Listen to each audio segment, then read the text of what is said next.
Yes.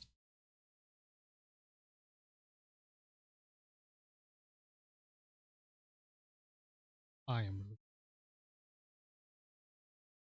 testing, testing.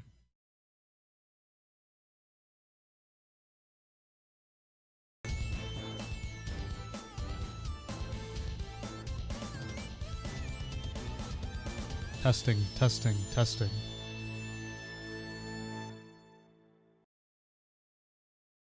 Do you even have what it takes? Ready and waiting. Fight! Testing while gameplay is playing.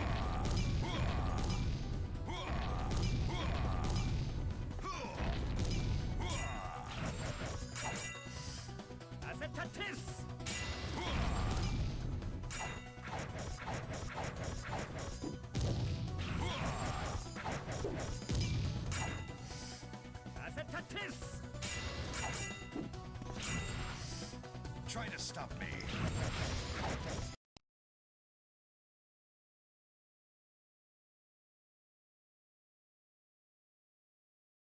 Do you even have what it takes? Ready and waiting. Fight!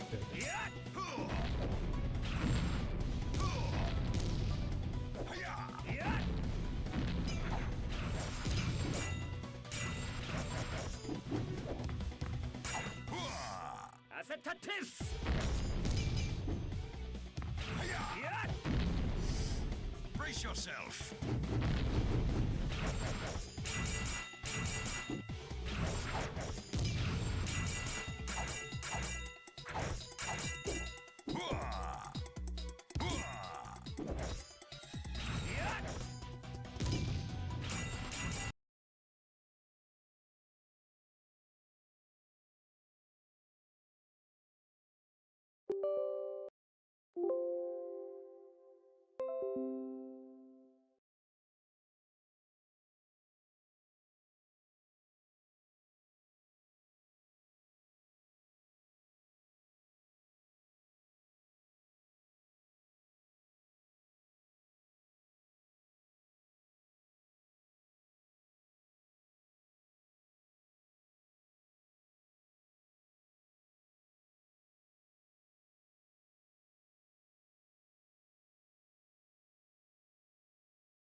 Do you even have what it takes?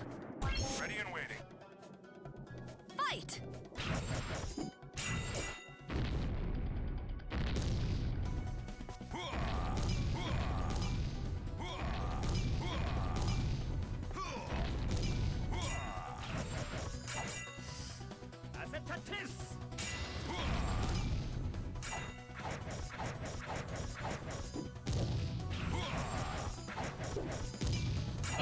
Yeah, about that. I'm probably gonna have to save that for another time. Try to stop. I'm not feeling too well, per se. Here. I hurt myself and I have to take some medication, so a little out there. But because of recent things that happened in Discord, I felt like variables had to be talked about, so in order to keep myself consistent and to have more sources out there, I wanted people to, I wanted to be able to have some kind of explanation of variables, because they're very important in the fighting game. Well, very important overall in any type of programming. if you used RPG Maker XP, it's very variable heavy. It's definitely more advanced than 2D FM, but it uses variables and they just control the whole thing. Okay, currently what I'm doing right now is, last time I tried full screening the game, it crashed. So now I'm running 2D FM on a Windows XP package to see if that makes any difference.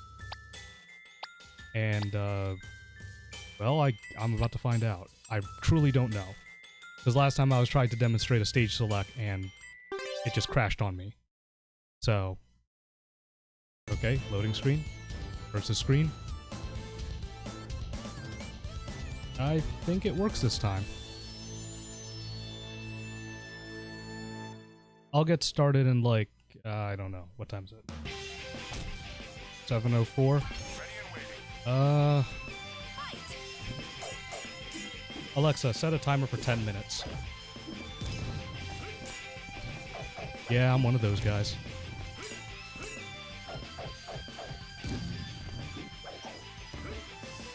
Don't take me lightly. Well, that was stupid. So a little bit more overview of variables. Currently with what you see in front of you in my game, one of the biggest things is when a super is done, time freezes. 2D-FM has a time freeze function, but it only works for players. It doesn't work for stages and it doesn't work for objects. But if you notice, if you notice in my game, when someone does a super, projectiles freeze, characters in the background freeze, everything freezes. That's all done through a variable. So, there's a couple things going on in there. There's a variable to activate object freezing, there's a variable to activate stage object freezing, and obviously there's a player stop to activate the freezing of a player. Now, the one issue with using a player freeze is if they're magically hit by something while they're frozen, they will be able to move. And it has caused bugs, but it's the easiest way to just, you know, do a super flash and everything. Just like that.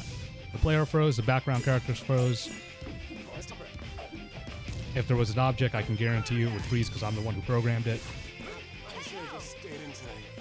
That guy got beaten.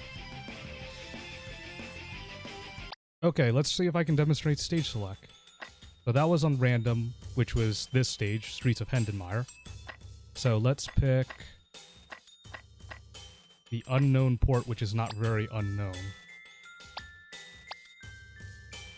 Let's pick her against her. Oh, looks like this is running perfectly now. I guess I need to run this on a Windows XP package. I guess 2D-FM is just that old for Windows 10.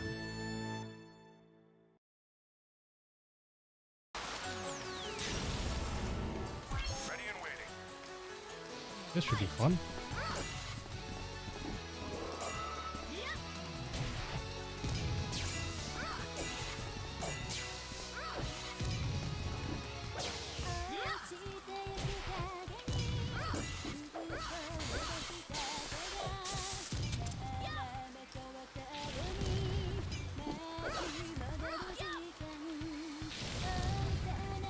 This stage is a lot of variables.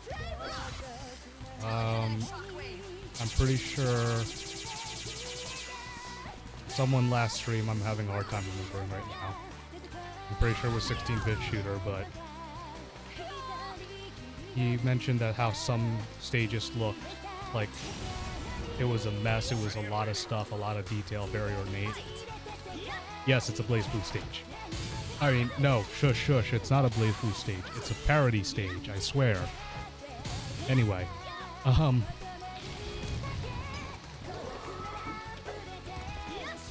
while a stage looks like it's having a lot going on in it, it's just a lot of objects. The biggest thing about a stage is a floor and its background. Anything else is just icing on the cake to make it look prettier. And all of it is controlled by object. I mean, I'm not using a traditional character select. I wanted a stage select and I made a roulette wheel. This is all done through variables and objects. The default character select screen is like a Street Fighter 2 style character select. So the only thing I did was an up and down, which you can't see. This roulette wheel is actually an object generated by the character. The character is the moving sprites that you see on the left side and the right side. I'm pointing at my screen again as if you can see me. Bad habit. The name, the command list, the super command list, the portrait, the character wheel are all part of the character. It's all an object.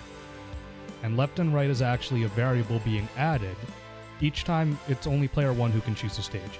Each time player 1 press left or right, it either adds or subtracts to a variable. If it's set at 0, then it's random.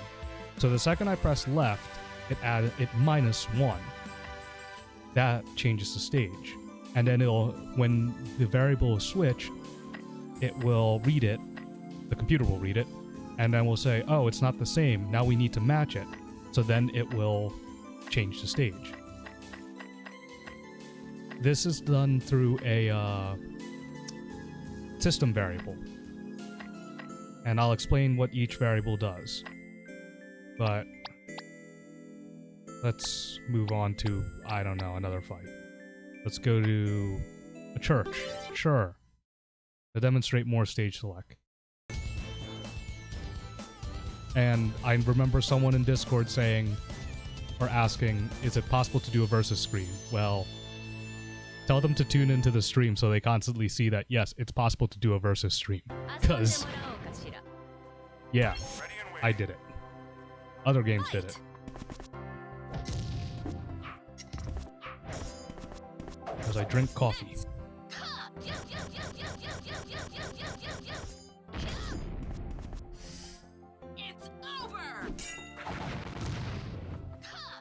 Yeah, attack during a super, that's smart.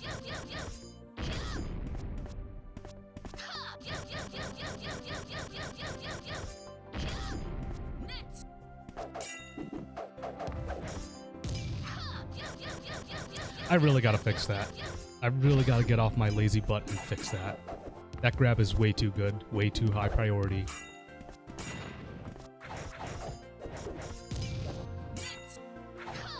Yeah, that's... I really gotta fix that. That's terrible.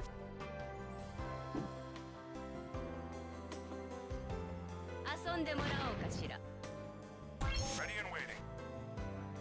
Fight!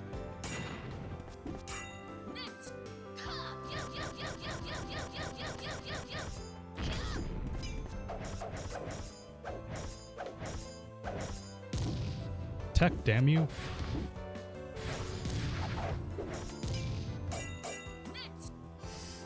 It's over!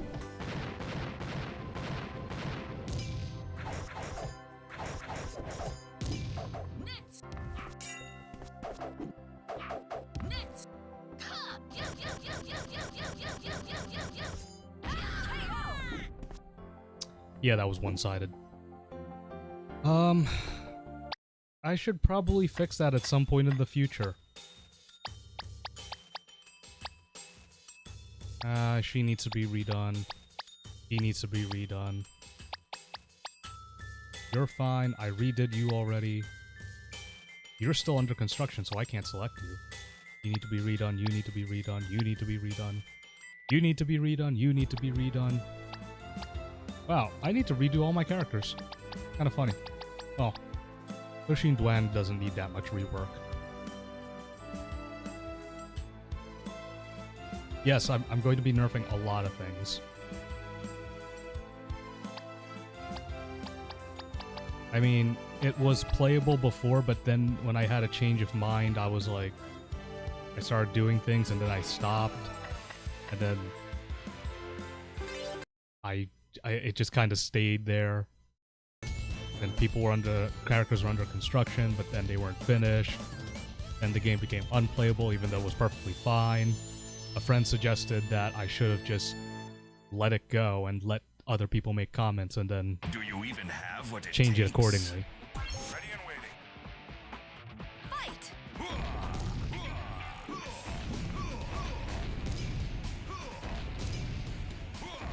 Lots of ground slamming.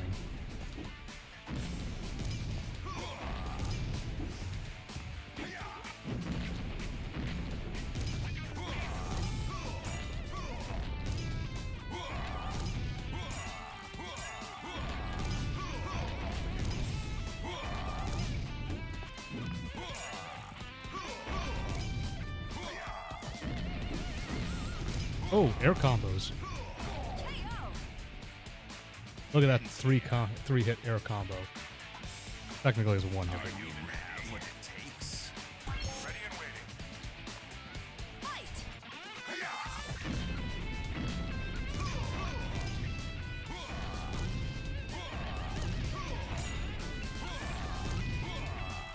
Whoop. Alexa, Brace stop. yourself. Oh, someone did a super. I don't know who. I'm getting lost in this mirror match.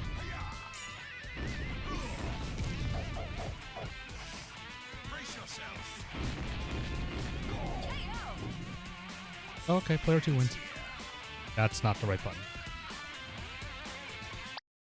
I actually forgot what I set as the command.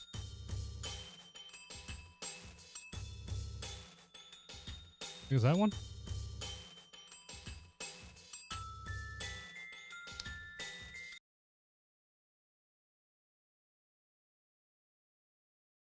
Please. No, don't minimize.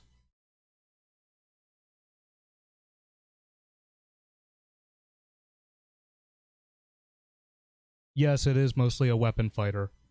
In fact, the one character who doesn't have a weapon is at a huge disadvantage in comparison to all characters. Oh my god.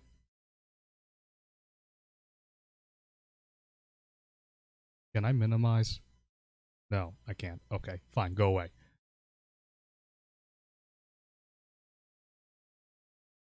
But that's just how I design my game. All the sprites are pre-made, weapon locked.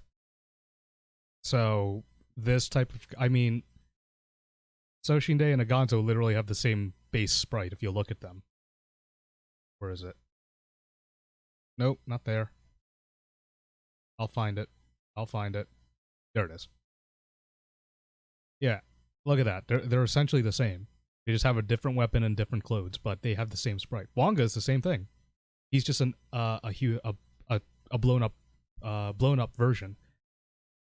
But anyway, okay. I don't think anyone else is showing up, so I will lecture you, my one student. Okay, so variables are nothing more than a placeholder. Variables can be used for a loop. It can be used as a redirect. It can be used as a divergence. It can be used almost anything. And, well, almost anything within the fighting game realm. If we're talking about real programming like C++ or Python or Java or any of that sort, it gets way more complicated, so we're not going to talk about that. So, there are three types of variables in 2D-FM. There are task variables, character variables, and system variables. Task variables are used only in the code line they are used. Pardon me. Only in the code line that they are used in. So, for example, if I go to this one, crouching. If I put a task variable in here, it will only work within this skill. So anything from the right. So any of these where you would right click and put image, yada yada, the variable. A character variable will work anywhere within the character. So I can use a character variable in crouching, and the same character variable can be used in crouched retreat, crouched advance, stand up. They will interact with each other because it's the same variable in two different places. It's important to note that because if you have two of the same variable, or I'm sorry, Jesus Christ, damn meds. If you have a single variable in two different places and you're not aware of it, it can cause bugs and it can cause problems. I personally wrote down every single character variable I use for every single character. I have character sheets, I have system variables labeled, a master sheet, and I don't think I've used task variables much, so I don't really write those down. I can't say, and I'm not willing to look in my bag right now. But a character variable can be used anywhere within a character. So for Soshi and Day's case, everything in here can be interacted with. And finally, a system variable, which is your most powerful variable, interacts with everything within your game. Anything from character to stage to the demos to the game system, everything. And that's important because that's what's going to allow you to make a lot of different things. It was said numerous times on the Discord, which someone needs to teach me at some point how to link our Discord because I want to throw those in our YouTube video description, my YouTube video descriptions. But it was said numerous times in our Discord that you need to think outside of the box. So in my fighting game, I have a versus screen, all done through variables. The combo counter system that I made is all done through variables. The stage select system I made is done all through variables. The freeze system I made for projectiles is all done through variables. Everything was done through variables. That is about 95% of what you're going to do, maybe more, maybe less, what you're going to use in 2D FM. So, let's do a little demonstration. And I'm blanking out a little bit because of the meds. Okay, I remember now. There we go. This guy. Oh, and just to point out, 16-bit shooter, here's the king sprite right here. Probably, if you look, like, right here in this corner, I do have it. Here are all the sprites. I just forgot to convert it to BMP, and I can't convert it straight up because it'll end up with a white background, and then we'll have a see-through king, which sounds kind of sexy, but it's not that sexy. Anywho. So, a task variable, well, first let's just start out with adding a variable. And apparently I deleted the DP at some point. Okay. So, a variable is a condition, which that can be argued by programmers, but we're not programmers. So you right-click, go to condition, and add variable. You have a drop menu here. You have A through P task variables, A through P character variables, and A through P system variables. And I bet a lot of people looked at this and just said they have no idea what to do. I'm going to come back to it later, and they never came back to it. So, let's start out with a task variable. If you have no calculation, then it's a... how can I put this? I don't like condition branch, but I guess that's right. It's a condition branch. If you do have a calculation, then it's a if statement? Question mark? I don't know what to call it. And if you have both, then it's an if and statement. That's more programming lingo. I guess a demonstration is just the best way to do it. Alright. So last time on the stream, I made this character using Soshin Day as a sprite, and I accidentally deleted the DP. So I'm gonna program a variable into the DP. What's going to happen is, when he does his DP, I will set a variable that will redirect it to a different skill. And it will, once he does his DP, he will never be able to do the DP again. So, we'll use a task variable for this example. So, we're going to do it's the same, or if it's the same, then you put a number here. Don't put 0 because all variables start out at 0 at the beginning of the round. If you put 0, then it automatically will be the same. If you want it to be that, then yes, by all means. That's a different type of thing. So they have access to this at the start of the round. The second they do it, you put a 1, then they don't have access to it. Something like that. But we're going to go with 1. If it's the same, it's going to redirect to his block for no apparent reason. My 2D FM doesn't refresh properly. I don't know why. So we're going to add an image, which it's, yeah, I definitely deleted it. That's fine. So we'll be super lazy today. This sprite will be his DP animation.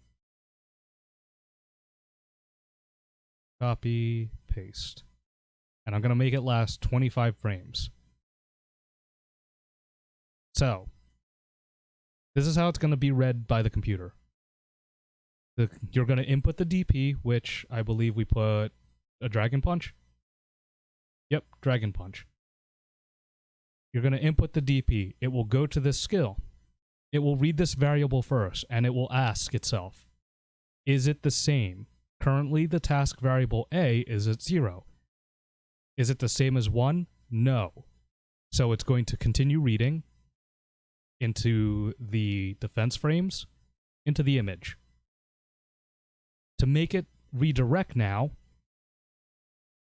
we want it to be 1, but we don't want it to be 1 before.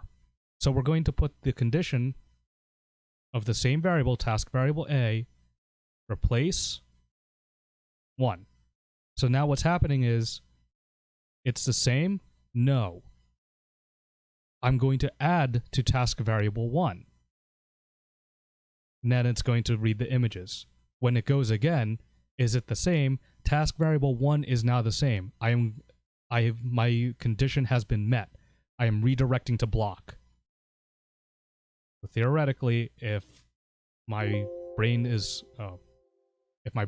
somewhat correct, what I said should happen.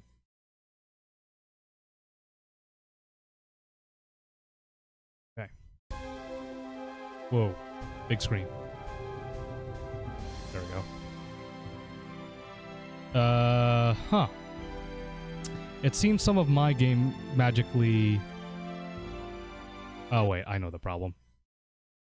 Yeah, that's why. Soshinde is still in here. There we go.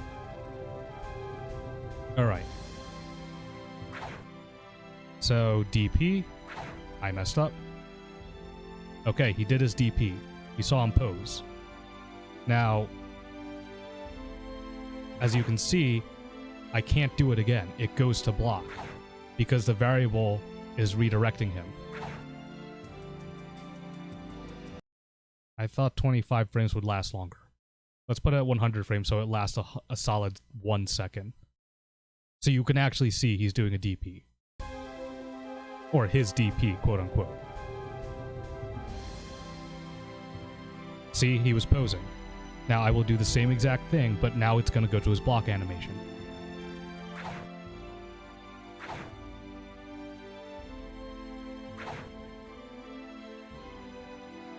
So, that's how task variables work. It will only work there. So, the good thing is, it restricts it so that way you don't have any duplicates. Question is, what would happen if you have two variables of the same name, but they're both task variables? I've actually never tried this, so we're both about to learn today. So, currently what's going to happen, I will input DP, it will read the variable, the condition will not be met. It will add 1 to the variable, the DP will play. I will press DP again. It will redirect to block, which now I have a reset on it, back to 0. After the block animation plays, it should theoretically play the DP again. Or it might not. And if it doesn't, I can explain exactly why. Alright? That's not right. There's the DP. Next one should be block. As predicted, it's block. Now, will I block or will I DP? Oh, I'll DP again. That's interesting. Okay.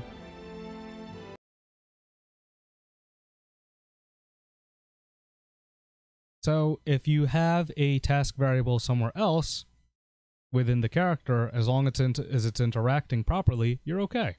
Interesting. I've had issues with that in the past, so who am I to speak? Alright. So, that's one. Now, a character... Oh, I know now. No, wait. What I just did just disproves that.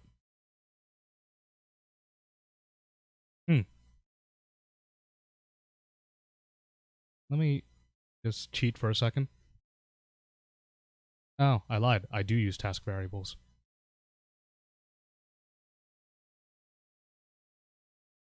That's interesting. I don't know my own game.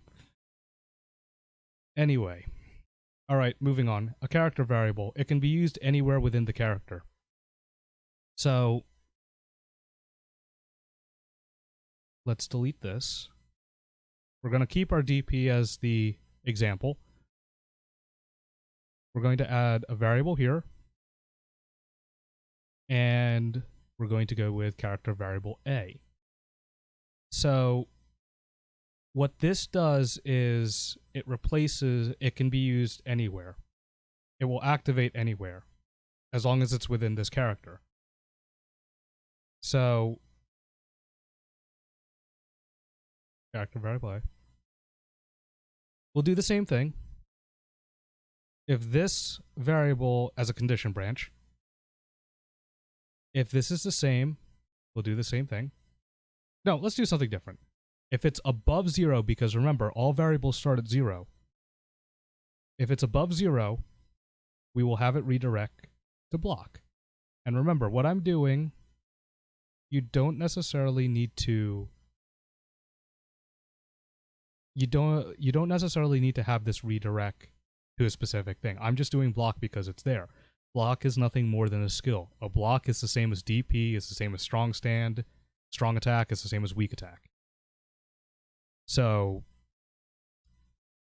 we're going to have that redirect to block if the variable is above 0.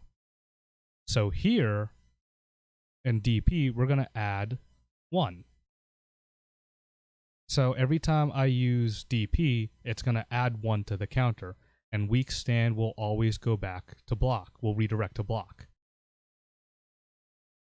Now, in here, in strong stand, I'm going to go with variable again, character variable A, and I'm going to set it as a reset, replace to 0. So when I use this skill, it will reset the variable to 0. And then I can use my weak stand again. So we'll save and demonstrate. Okay. For right now, here's my weak attack. That's grab. Did I not input a strong attack? That's interesting. I could have swore I inputted that. Apparently I did not. Add command. Strong. That's B. Okay. Let's see. Huh, I really didn't do that. That's weird. Strong. That doesn't matter. Okay. So, I got a weak attack, and I have my strong attack, which is clearly slower. So, when I do my DP, this attack will redirect to block. There's my DP, quote unquote. And now every time I press that button, he's blocks. He goes into block. Now, keep in mind, even though I say he's going to block, he's not truly blocking. It's playing it as an animation.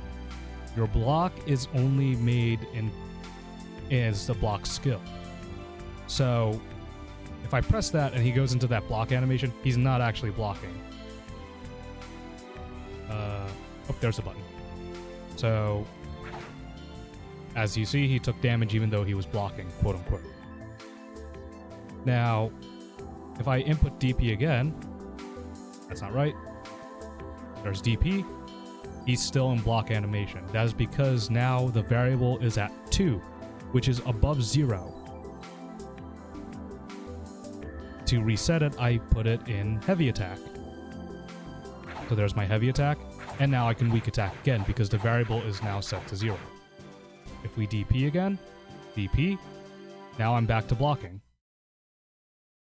Strong attack, I can weak attack again. So, what if we put it's equal, it's the same. So we put it's the same as 1. So if I DP once, he can't do it. DP, and now weak attack is block again. But if I DP again, that's not right. I DP'd again, I have access to weak attack again. Because it's not equal, it's not the same. If you just talk out loud, you'll realize it's a lot simpler than you think.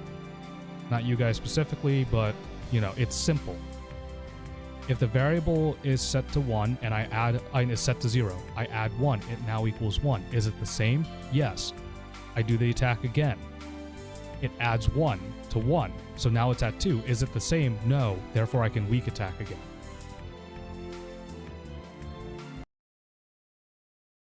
Okay, so there's character variables. Easy interaction, but it only interacts with themselves. So the next thing I want to do is a system variable, which I'm going to go into my stage.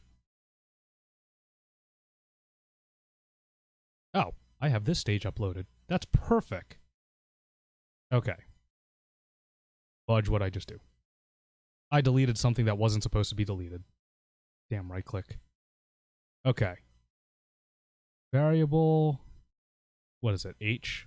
I think I set it to. Yep. All right. So we're going to go to system variable. In this case, H. And I believe it's set to 1. Yep. Script. Condition fork. System variable. H. Replace. Set to 0. Okay. So my weak attack is set as the quote-unquote on switch. My strong attack is set as the off switch. Both of these are replacing a number. The condition branch is in the stage, which has nothing to do with Soshin Day. It has nothing to do with my test character. So, this is how you do a super freeze. And I'm in the wrong stage like an idiot.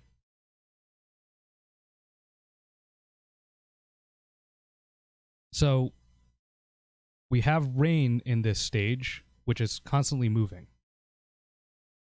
If I do a weak attack, or a strong attack, nothing happens because the variable is already at 0. So even though I'm replacing the variable h to 0, it's already at 0. Nothing happens. However, when I press weak attack, oh look, everything's frozen. You can do a super flash doing this. And then when I press strong attack, everything resumes. On and off switch. Nice and simple. It just takes a lot of time. The rain sprite that you see in this stage is, I don't know, like 72 frames.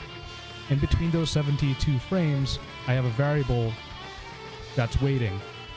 Am I at 1 yet? Am I at 1 yet? Am I at 1 yet? And eventually, if someone does a super, freezes. Once the super flash ends, it resumes. Through a variable, all through a variable. So it's nothing, it's not even that complicated. It's not like I'm redirecting anywhere. I have an on switch and I have an off switch. A 0 and a 1. And on stage, I have is that you can't see it in that one. Oh, that's the floor, that's why. Where is there's the rain sprite.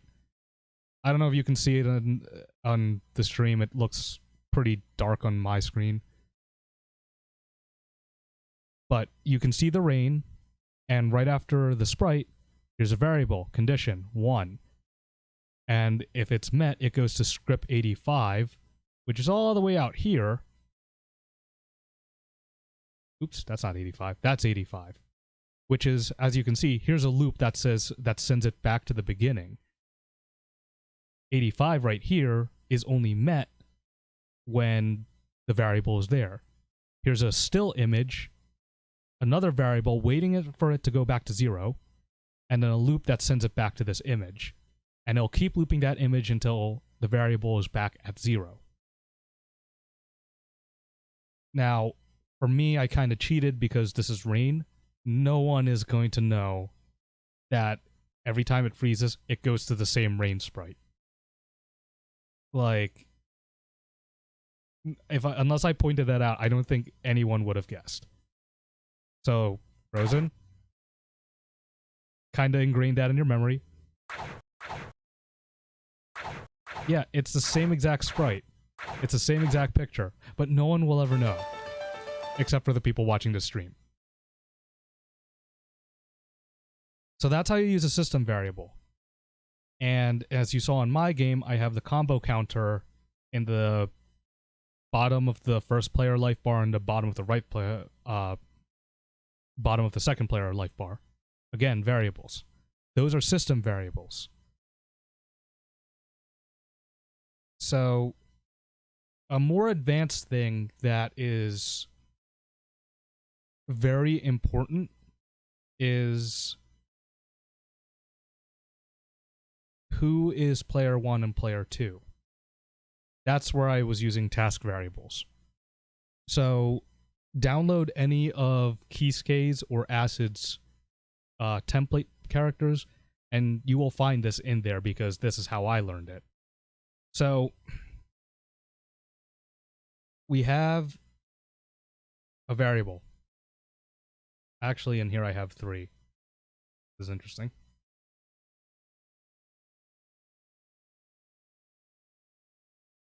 I'm trying to remember how I did this now. Go me. Oh, because it's separate. Okay. I separated it. That's right.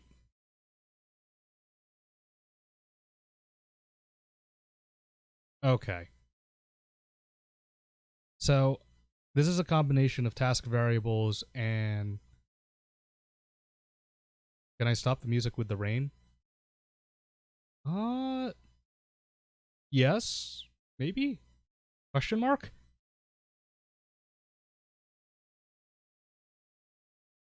Yes. Yes, you can. I lost my train of thought. Okay, I remember now. I will get back to why you can. But this is I can't remember exactly how I set this up. I believe this detects where you are. So, okay. When 2DFM loads characters into a stage, they're at a certain distance from each other. Obviously, first player will be more to the left, and the second player will be more to the right. So, on my start skill on Soshin Day, there's 2 variables which have nothing to do with player initiative. And then this call skill, which is player initiative, which is right here. This skill determines player 1 and player 2. So I am leaving this here so you can copy it. People can watch this and copy it. Or you can download one of Kisuke's or Acid's character templates, like I said. But this is a true fire way to initiate player 1 and player 2. And the cool thing about that, you can make a versus screen, which again is all variables. So this will detect a certain distance, and if it's not achieved, it will move on. And then once it's achieved, it will activate player 2. So if you look, if I put Soshin Day and Soshin Day, look at the top left of the corner, the information. You'll see start and then start 2p long. See? That's because it initialized Soshin Day 1 and Soshin Day 2. And that's how come the versus screen is playing. And there's your big secret. The versus screen happens during round 1. So, okay. To answer your question, yes, you can also stop the music with the rain or with whatever, with the time stop. So, here's the song, which is a .wav file. But it is not a .wav file. In 2D FM, it is a sound effect, nothing more. Don't think of it as anything else. It is a sound effect. This song is the same as a punch sound effect. That's all it is. It just loops. So, if I were to put a variable, let's say, here, system variable H. Yes, it's the same, 1. Condition fork. No, I'm sorry, script movement. Go to skill, here. Add another variable. System variable H. It's the same, 0. Go back to here. This is going to constantly loop, so it's constantly reading the variable. This variable, if it's the same, it will go to this image, which is actually wrong. It will go to this sound. And we'll put none. My throat is already dry. Pardon me.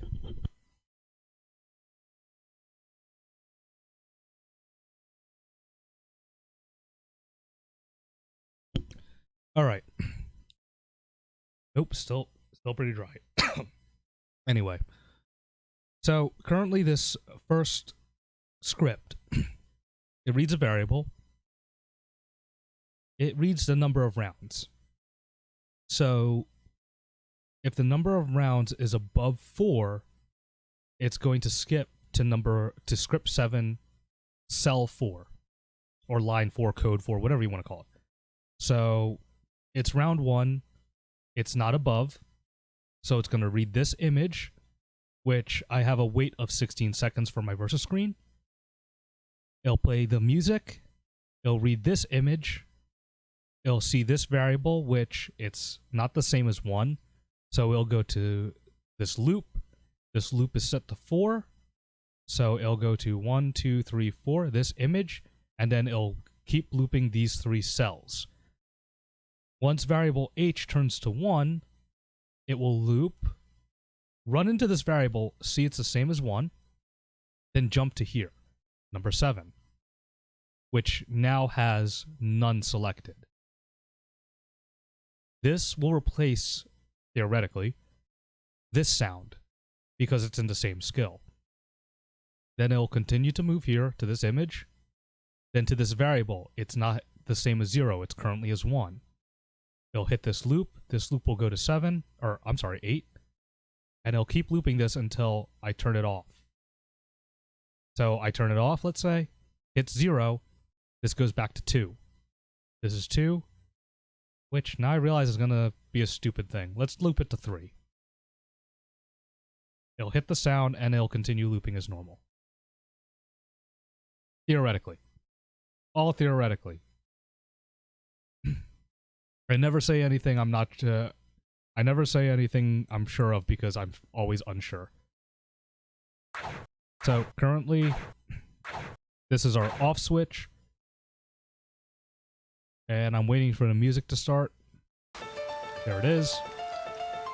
So the second I weak attack, it should stop the music in the rain.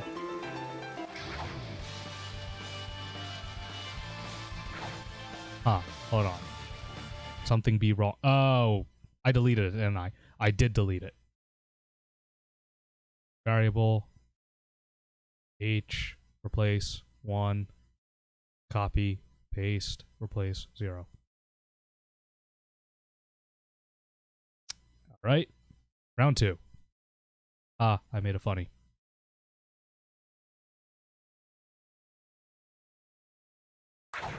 Okay, but this wouldn't have changed anything. This is still the off switch. Heavy attack is still the off switch. The music is playing. So theoretically, I should press weak attack. The rain will stop and the music stops. Huh. This music did not stop. It looped because I turned it back on and it looped exactly where I wanted. But the music did not stop. That's interesting.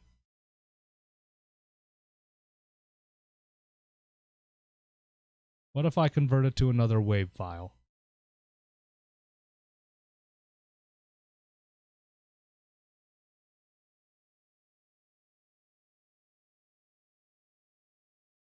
I've never actually tried this. I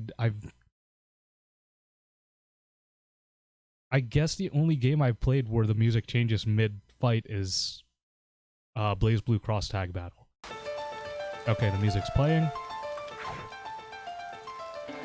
That's interesting. I actually cannot stop the music. Huh.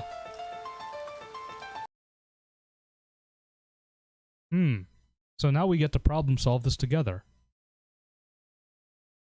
How do we stop the music? Reestablishing the sound didn't work.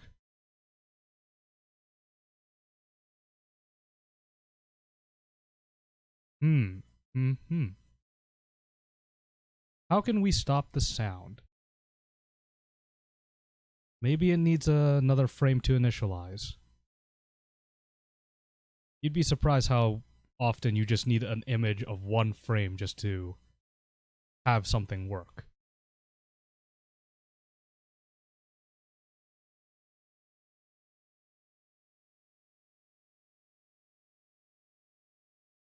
I mean, it clearly restarts.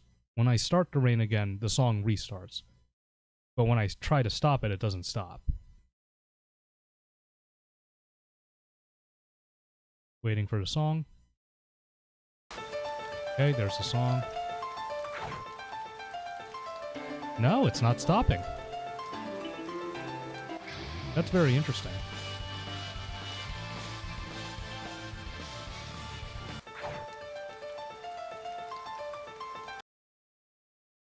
That's very, very interesting.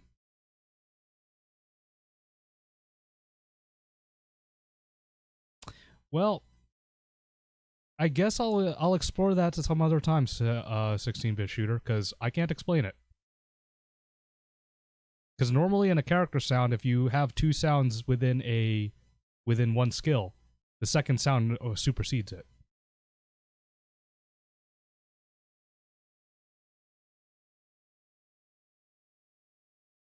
Huh. Well, maybe. What if I take that off? Loop. Let's see if you're right. So the problem with this, if the song ends, it ends.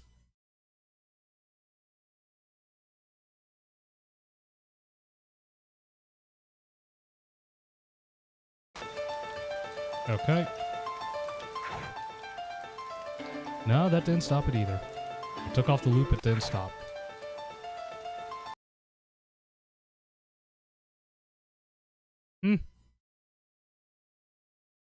I really don't know. Alright. But we're getting a little sidetracked. Theoretically, it's supposed to stop. I don't know why it doesn't stop. It hates me, I guess. But I demonstrated that you can easily freeze other objects. Well, you're not freezing it. You're putting a still picture in place of it, and the variable is redirecting to redirecting to that still picture. So I can't demonstrate it in this game, so I'm going to go back to my game. This game is still a skeleton, so it's not going to have everything I need to show it. So here in the game system tab, I'm pretty sure everybody has used these hit numbers and all this nonsense. I think it's one of the stupidest combo counters I've ever seen in the world, but that's what they gave you. As you can see, mine all just have an E to end it. So that's just there to make sure there's no glitches. We scroll all the way down. I believe it's at the bottom. Yep, here it is. So I have...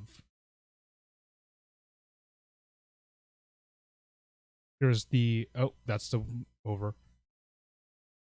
A blank image that is constantly looping with these three variables. For me, I use system variable M for player 1. And for player 2, what I use? K? Okay, so I use K. So if it's the same as 0, meaning no combos hit, then it will loop this blank image. If it's above 1, it will go here to hit combo. And if it's above 99, I was not going to make this an infinite counter. So if you go to a 100 or higher combo, it just says overkill to make things nice and easy for me. So by doing that, I don't need to worry about a third digit. However, I needed a proper call for these numbers. So as you can see, I just have a loop. So this will loop to 1, this will loop to... Oh no, it loops to... Oh, okay, I remember. Oh, that's a little advanced. Okay. So this loops to the beginning. It goes to this call skill, which calls a different skill. A check. So this check is a... As you can see, long behind list of variables. This checks the ones place. So whatever could possibly be a 1, it's going to read. So a 2, an 8, or no, I'm reading the wrong number, I'm sorry. If it's above 99, it will go to the ones, which is at 2, which is blank because that's overkill. That's 100 plus. If not, if it's, excuse me, if it's at 2, it will loop the ones place. 12, it will loop the 2's, no, this is all at ones place, I'm sorry. Oh god, my meds. I'm confusing the hell out of myself.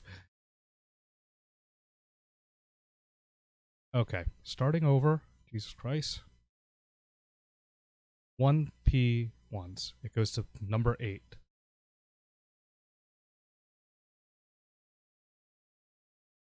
Okay. I'm trying to reverse engineer this in my head. It's not working. And obviously I got a counter that works, but I honestly don't remember how.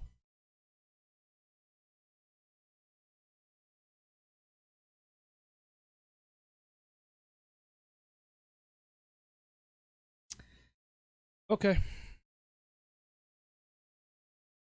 How did I do this?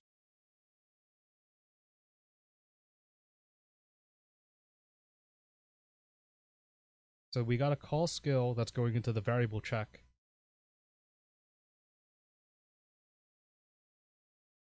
System variable M.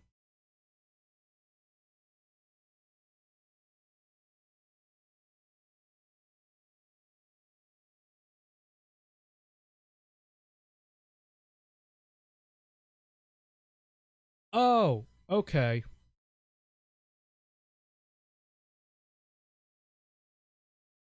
I think I got this now.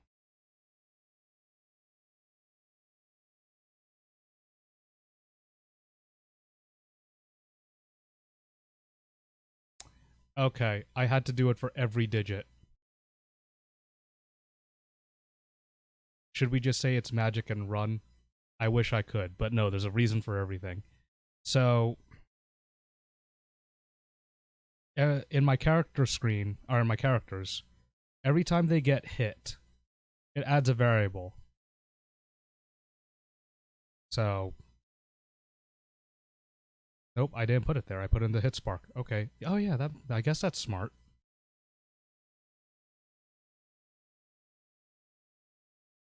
There we go. System variable K. It adds 1. So system variable interacts on the character interacts with the basic script. So since it's at K, let's go to player 2 since that's at K. It adds 1. So 1 is not a combo. When it hits 2, it will read this and it says it's the same as 2 now. So we will go to 8. On 2-player hit, no, not that one. 2-player hit, it will go to 8 now. 5, 6, 7, 8. A 2 hit combo. So if we go back to the check, anything that has to deal with a 2 will be included.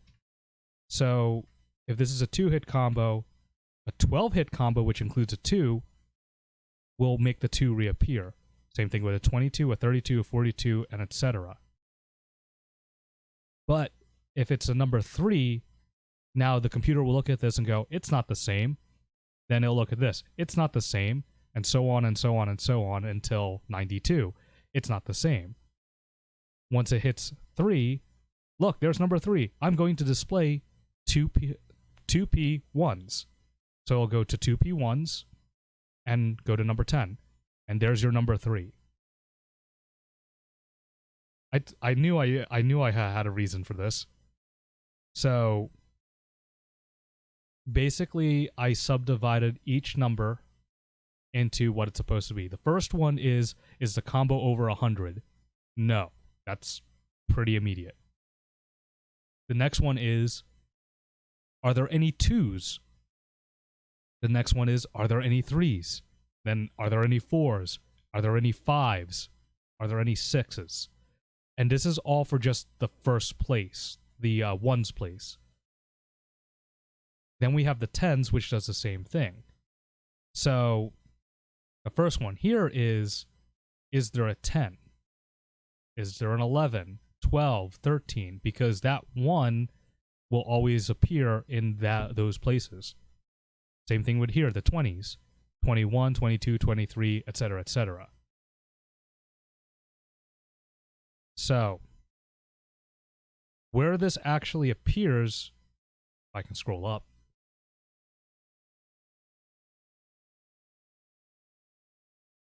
I know I placed it somewhere here. Oh, that's the verse screen. Please? Thank you. There it is. And my stage layout. These objects automatically spawn right at the beginning of the round. And right now, at this object, it says 1P10s. That 1P10s is currently reading a 0. But when it goes here, it's not any of these. All these variables are saying, oh, it's not equal to anything. So it's going to call and just realize there's nothing there. So it's just going to go to this image, and it's going to keep looping these 3 until it detects a variable. Once that variable is detected, it will shoot back to this object up here and display. So when a 10-hit combo happens, it will appear here. Same thing with the 1s, and same thing with the hit. This image, after these objects are generated, I just loop this image at the end. Right there. The only reason for that is so the objects don't regenerate. They are completely variable driven. So after establishing players 1 and 2, that decides in the character which hit sparks they use, which variables is used. So depending on who it is, they will get either system variable K or system variable M.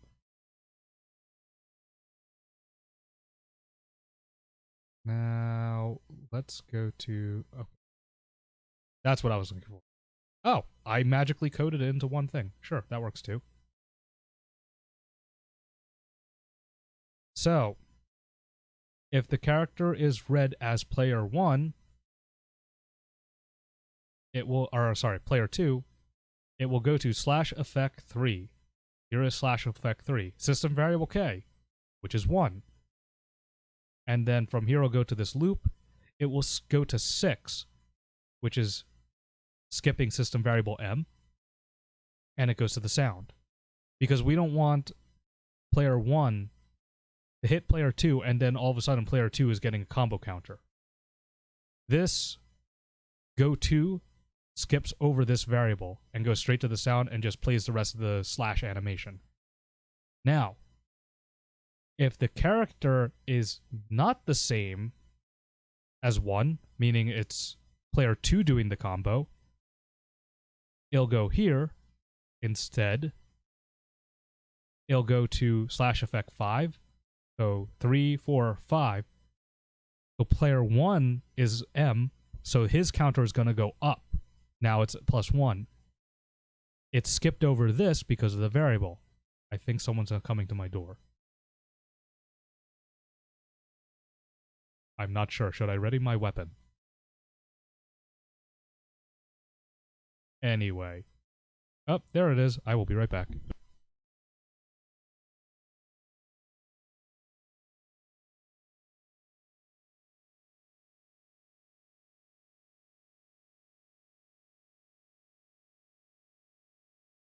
And I'm back and alive. Anyway. So, this variable, not that one. This variable detects it's the same. So it will automatically redirect to this 5, skipping 3 and 4. It adds to player 1 and then plays the rest of the animation. So, to put things into perspective, because a lot of people think this is overly complicated, which it's not. Okay, I guess it is a little bit hard to wrap your head around, but it's not complicated. Not in my opinion. A round starts. A task variable... You know what? I'm going to do it while I'm... So the round starts. Technically speaking, there's no player 1 and player 2. Using a task variable, I establish player 1 and player 2. For me, I go here. The task variable, the call skill calls player initiative. This detects who's player 1 and player 2. It doesn't technically leave start, though. It's just calling.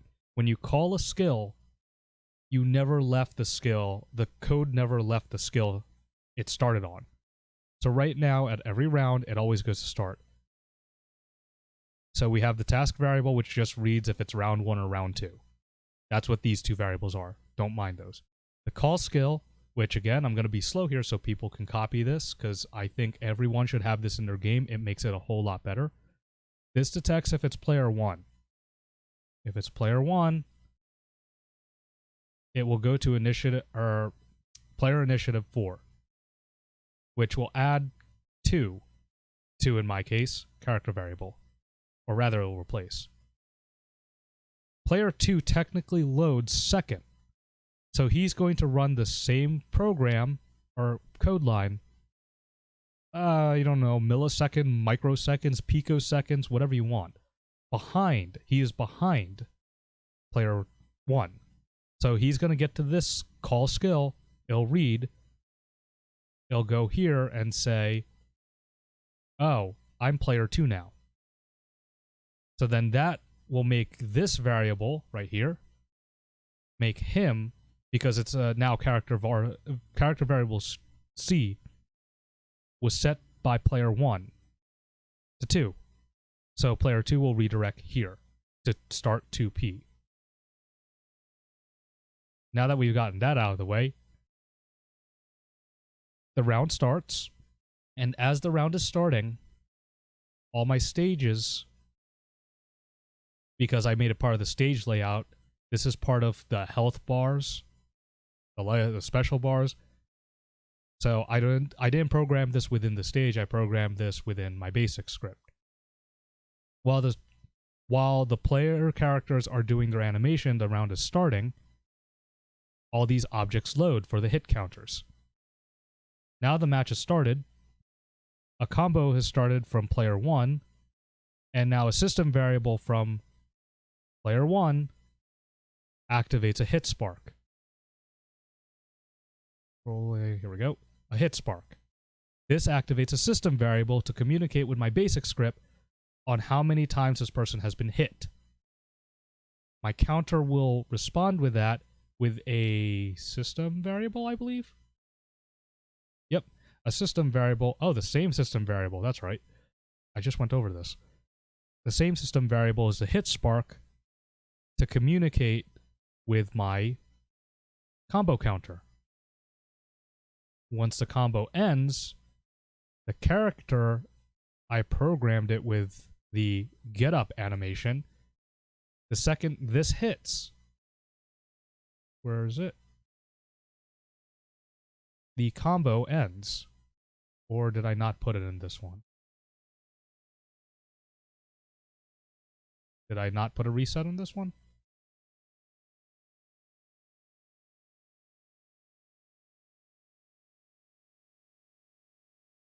I know I put a reset, otherwise it would not reset.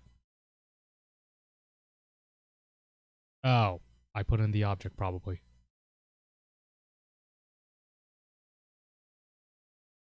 As you can see, I've been working this for a long time. No, it's not part of the object. I lied. There's a reset somewhere, otherwise my program wouldn't work. There it is, combo reset. I made it a call skill. Under Dust Cloud. So when Soshin Day gets up, he will call combo reset. Combo reset, here it is are you character 1? If the answer is yes, we will go here and the system variable K will go to 0 because he was making the combo. If the answer is no, it will go here and it will redirect to combo reset 2, which resets M to 0.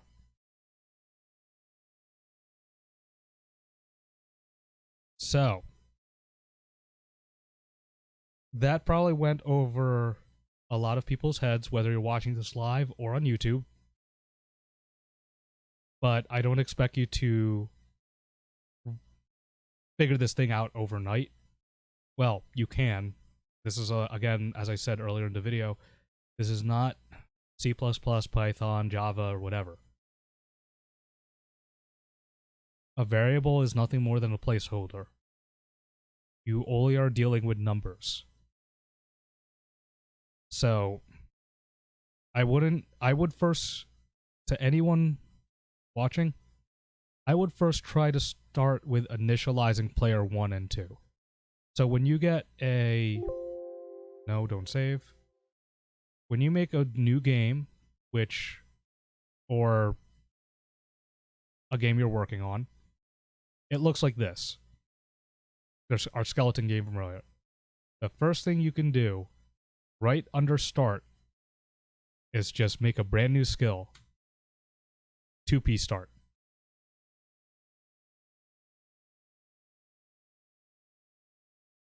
And then rewind this video that I'm recording, this stream that I'm recording, copy what I said about the player initiative,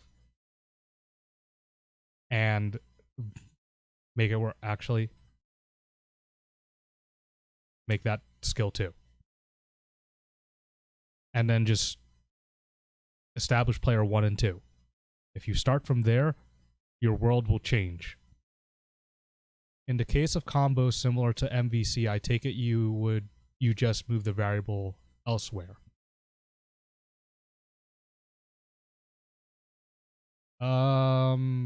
Expound on that? Explain a little more? What do you mean by that? I don't get it.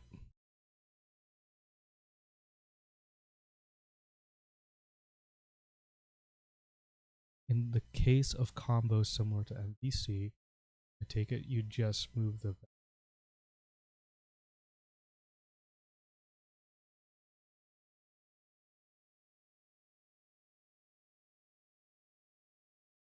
Oh, for OTG combos. Well... Not really. You're thinking too hard. Someone is getting hit. That's all that matters. Whether it's in the air, standing up, crouching, on the ground. Did the person get hit? If the answer is yes, then add to the combo counter. The only time you do the reset is when the person is getting up. So for Soshin Day, who is conveniently right here, as I said, I put his reset on his get up animation. If he's hit during this point, this down point, and I did give him hittable, those are active hitboxes. He can get hit during this point.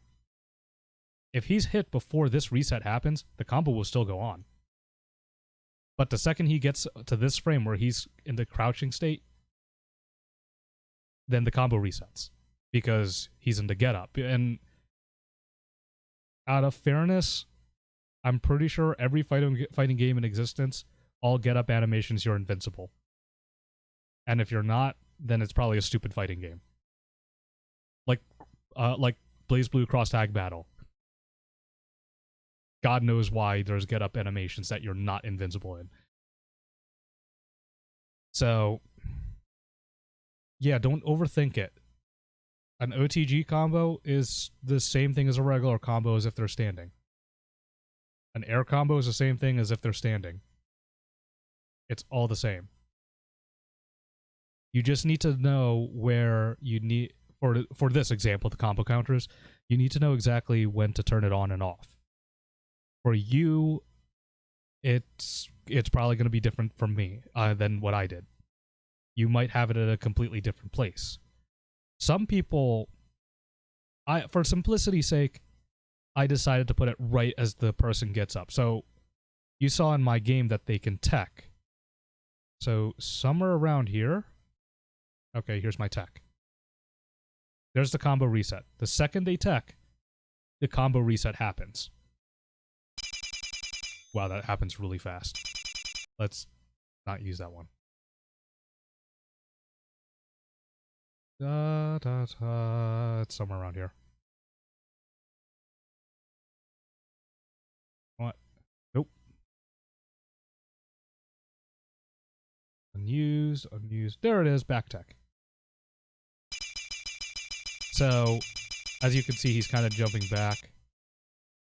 Neutral tech, he jumps upwards. Forward tech, he's kind of jumping forward. That's his air teching. I just decided to make the combo reset the second they recover. For simplicity's sake. Some people like it to linger. So if you have it linger, then during this get up animation, instead of having it disappear here, you can have it disappear at the end. Then the second the character is completely back at neutral, meaning they're back in their standing animation. What the fuck? Why is he small? The second they're back in their standing animation, then it'll reset. It's up to you. But don't overthink it. OTG combos are the same as standing combos or the same as air combos. Someone is getting hit. That's all it is. A variable is nothing more than a placeholder. It's either a switch or it's a loop. That's all it is. Oh, I'm sorry. It's either a switch, a loop, or a redirect. Don't make it any more complicated than it is. Now, I've made a couple of demonstrations. My way is not the only way. This is just the way I decided to do it. So, because I know my game works, I do not have the slightest clue what character variable D is right now. I'd have to look it up. But there's got to be a reason why I put it in these jumps up, jump forward, back jump, forward jump. I don't know what it is, but I'm pretty sure it's somewhere there. Now, oh, here's another good one. Every time someone loses, it will go to loss. This big black bold letter, loss. In this case, this character, loss. Yeah, that looks funny. I probably should loop that. Another way you can use variables. If there's a grab or something, and they need to be in a different position. Let's say Soshin Day gets grabbed, and his sprite should end up like this when he's down. He was thrown, he was grabbed, turned upside down, and slammed on his head. So he should look like this. Well, that's not going to happen because this is always read first. So you can use a variable, a system variable. It has to be a system variable because you have two different characters interacting with each other. Player 2 has a grab that will turn player 1 upside down and slam them on the ground. So use a system variable when the grab initiates and it's absolute. There's no teching yet. They didn't tech. As the grab animation is playing, at the same time there's a system variable saying replace to 1. On the receiving side, there's a character variable on loss. Say, I'm sorry, not character, system variable. On loss that's saying, is it the same? If so, then redirect to one of these different loss animations. As you can see, I have 3 of them so far. A down state, an upside down state, and a reverse upside down state. So if this happens during a grab, they get down, they're down during a grab, these are the animations that are going to be playing in my game. It's a simple on and off switch. That's all it is. It's just now the interactions between 2 characters. And again, I'm pointing at my screen as if you guys can see me. So, overall, to wrap up, because my throat's already hurting me and I can feel my meds making me drunk again, a system variable is used to interact with everything and anything. To people who decide to skip to the end of the video because I talk way too much, you guys need to go to college and just sit there and go through no, I'm just joking. I should probably edit that out because that was very insensitive. I'm so sorry. But no, listen to, some people have very good lectures about these things. Not just me. Kisuke, I'm pretty sure, I think it was Kisuke. He made a YouTube video explaining variables, and that's how I learned. I don't know if it's lost in the ages or what, but a system variable can interact with everything and anything. A character variable can interact with everything within the character, and a task variable can only interact with the code it's within.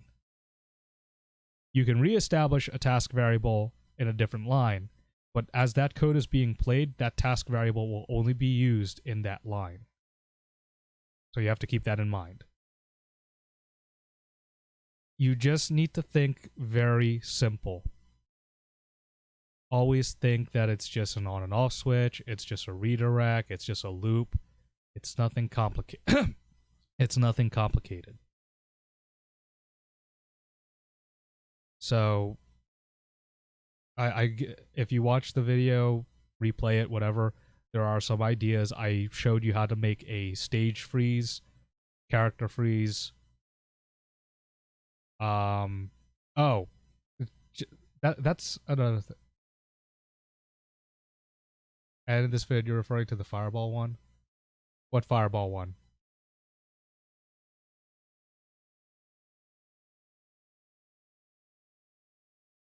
And while he's typing a response, for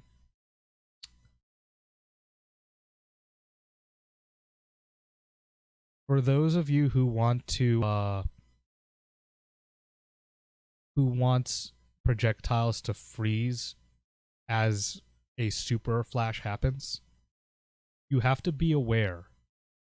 Earlier in the video, when I said I'm making the stage rain freeze through a variable, I'm doing the same exact thing with a projectile.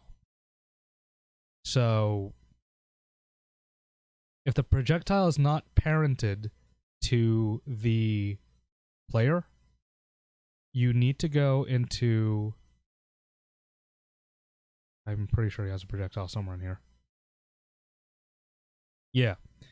You need to go in between each projectile and have a freeze. A freeze frame. I know he has a projectile. No, no, no. There it is. Okay. This is luckily only 2 images. I'm gonna reduce that hitbox. That thing is the one about limiting number of objects, number of projectiles on screen, I believe. No, I'm not referring to that. Oh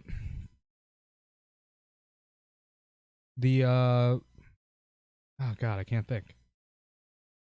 When you make a projectile, this one only has 2 images. So that's not a very good example.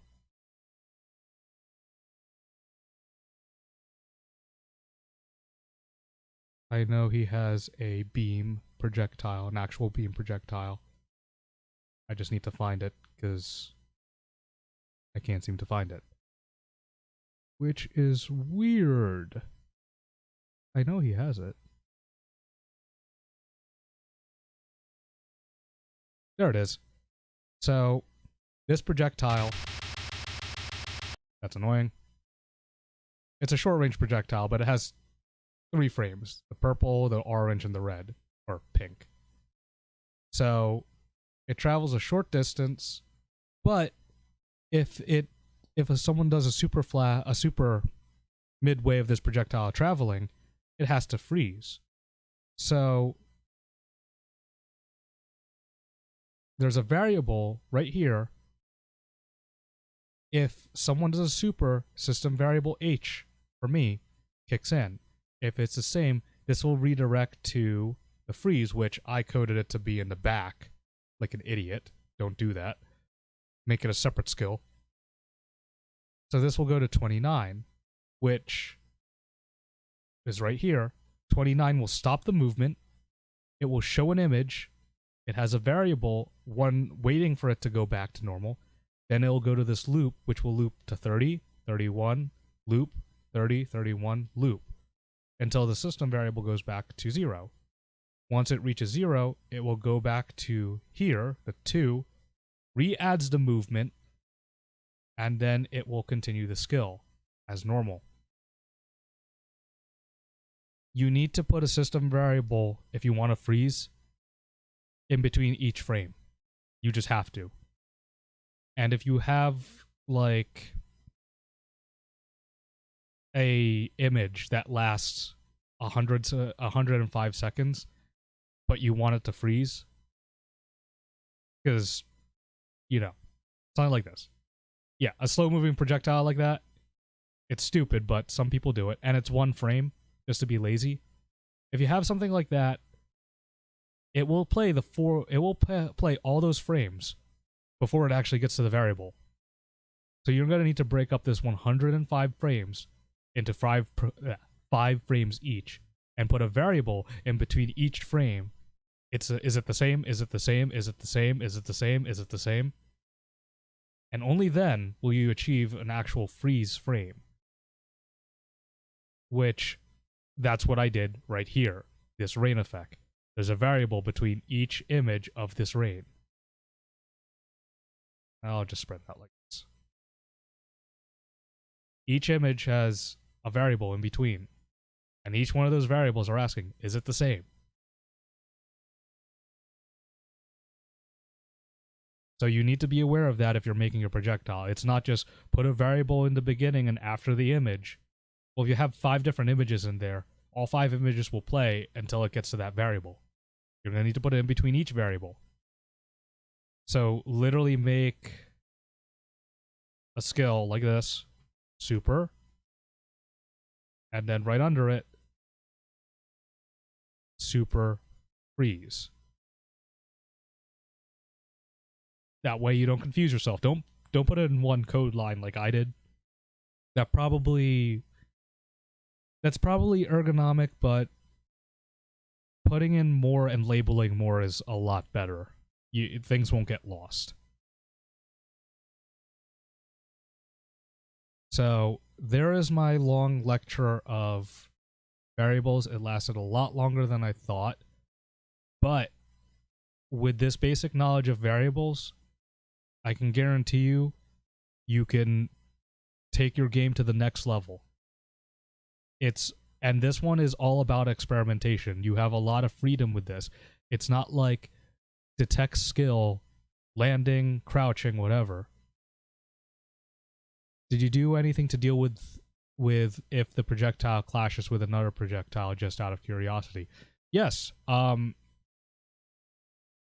me, well, okay, Soshinde is a bad example because I gave Soshinde the ability, his projectile is only within his super.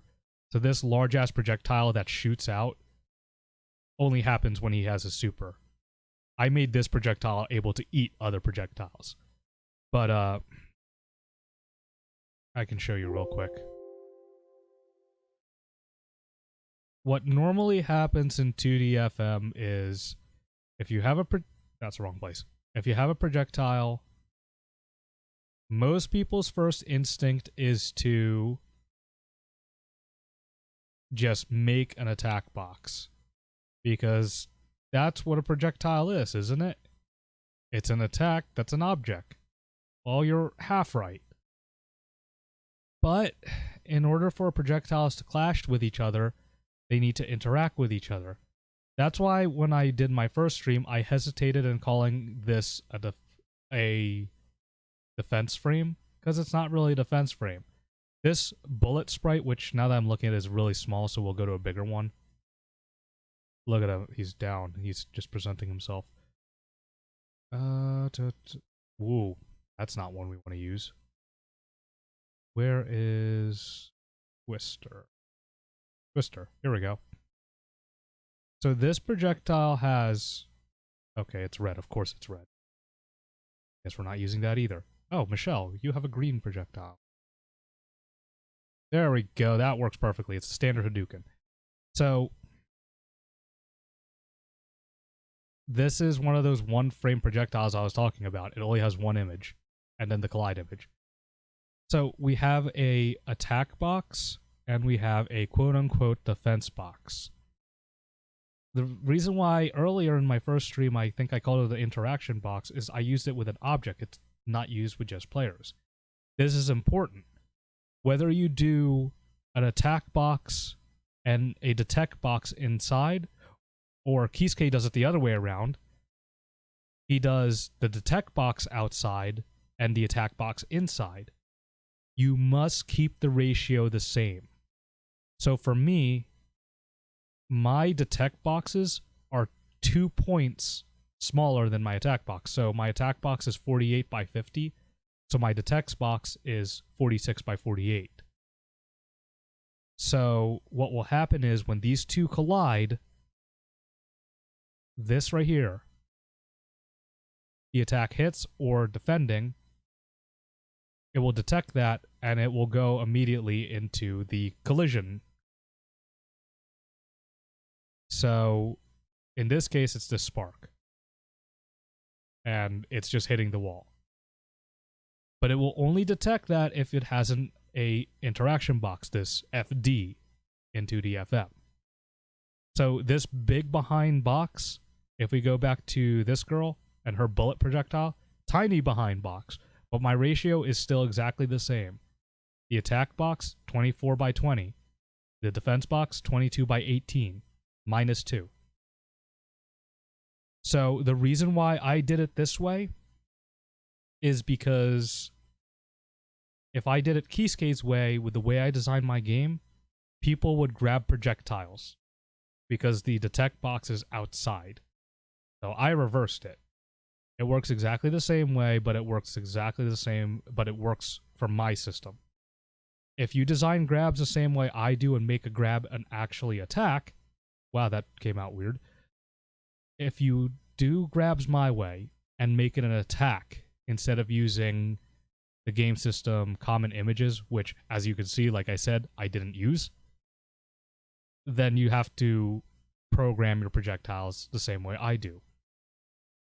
But in actuality, these variables have nothing to do with this, and I know I'm only saying that because tonight's subject was variables.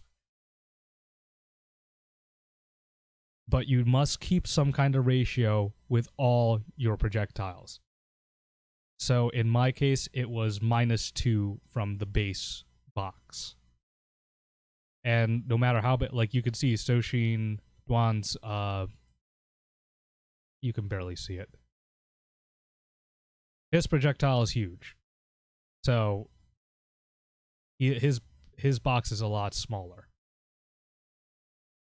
Not smaller, is a lot bigger than other projectiles.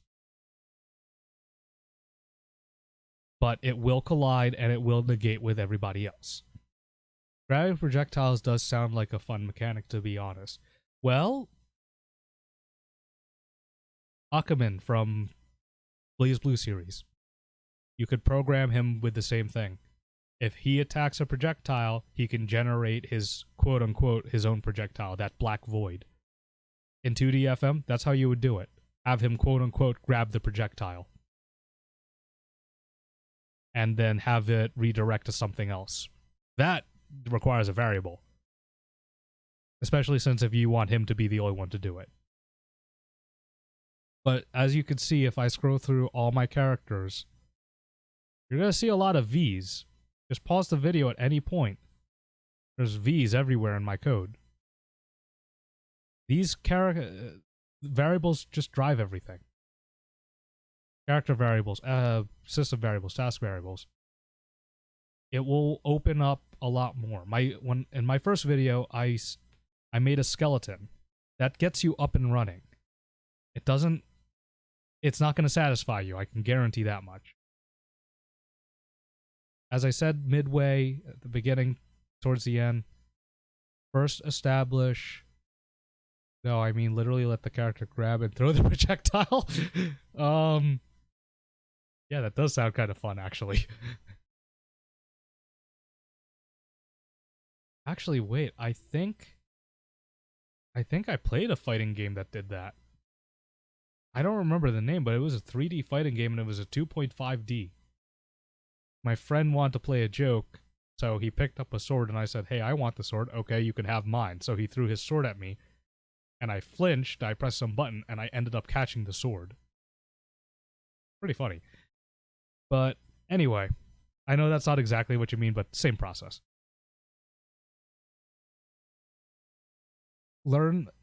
First, I recommend everybody initialize player 1 and 2. Again, for people who like to skip towards the end of the video, here's the quote-unquote code line that I used. There you go. Pause whenever you need it. Make that in your start. Have a call skill. And make a player 2 start. Once you've established player 1 and 2, I believe that you can do anything with variables. And like I said, just experiment. Think about it in your head. I want something to happen. I don't want something to happen. Nice and simple. I want the stage to freeze. So it's an on and off switch. I want the character to be down or upside down when he loses. It's an on and off switch. I want a projectile to freeze. It's an on and off switch. That's all it really is. If you think of a variable simply like that, it becomes a lot easier to understand. And like I kept saying, simple, simple, simple. You want to keep things simple. But at the same time, try to think outside the box. Hopefully I'll figure out how to link the Discord, but if you join our Discord, welcome. We're all friendly. I posted a video of Street Fighter V Supers without the camera angles. The reason why I posted this was to show people what it means to think outside of the box. Last time I streamed, I showed one of my characters doing a super where he jumps in, he grabs a character, throws them in the air, jumps up after them, and grabs them by the ankle and slams them on the ground. That super was them being like 2 feet off the ground. They never actually really left the ground. They're just standing still. It was a camera trick. If you watch it, I'll link it in the resources or whatever, or maybe in general. But you'll see that Capcom took Street Fighter V, and most of the supers, they teleport all the characters in the center. And it's kind of funny when you watch it because some characters travel through one end of the screen and then teleport to the other side. But it's all camera tricks. Think outside of the box. But at the same time, don't make things complicated. The idea of Hakumen grabbing and throwing projectiles is terrifying. Well, I wish I could do that.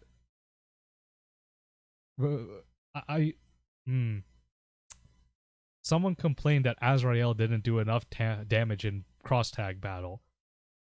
And then we pointed out he can do 9k with 1 meter, with no assist. I wish I could throw a projectile as Hakumen. Just throw a projectile.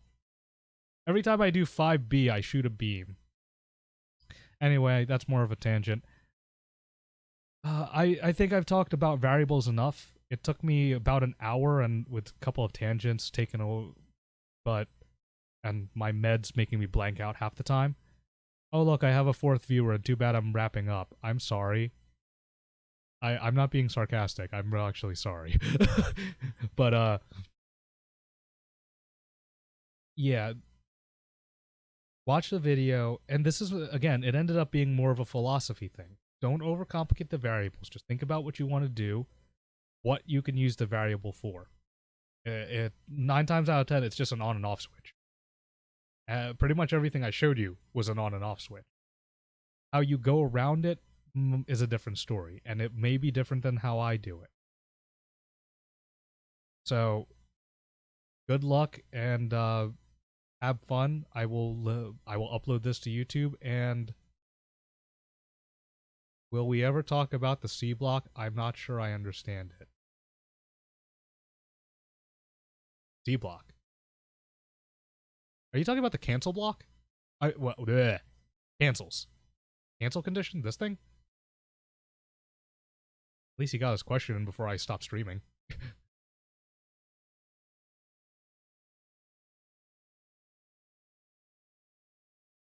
Yes. Okay. Yes, we will, but not in this stream. Today's stream was all about variables, and I wanted to get that point across because it just takes every fighting game in 2D FM to the next level. Every fighting game that was open for people to edit, I've always saw a variable.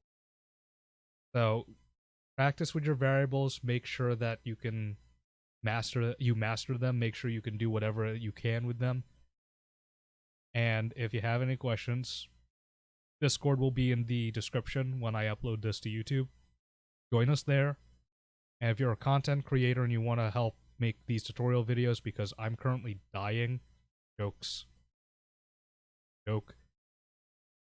By all means, talk to me and we can work something out. I don't know everything, but this is just a solid way to keep resources out there. And I'm doing this by myself right now. I don't mind it, but I don't know when I'm going to stop or life catches up, whatever. So, have a nice night. I don't know where you guys are located. Have a good day, have a good night.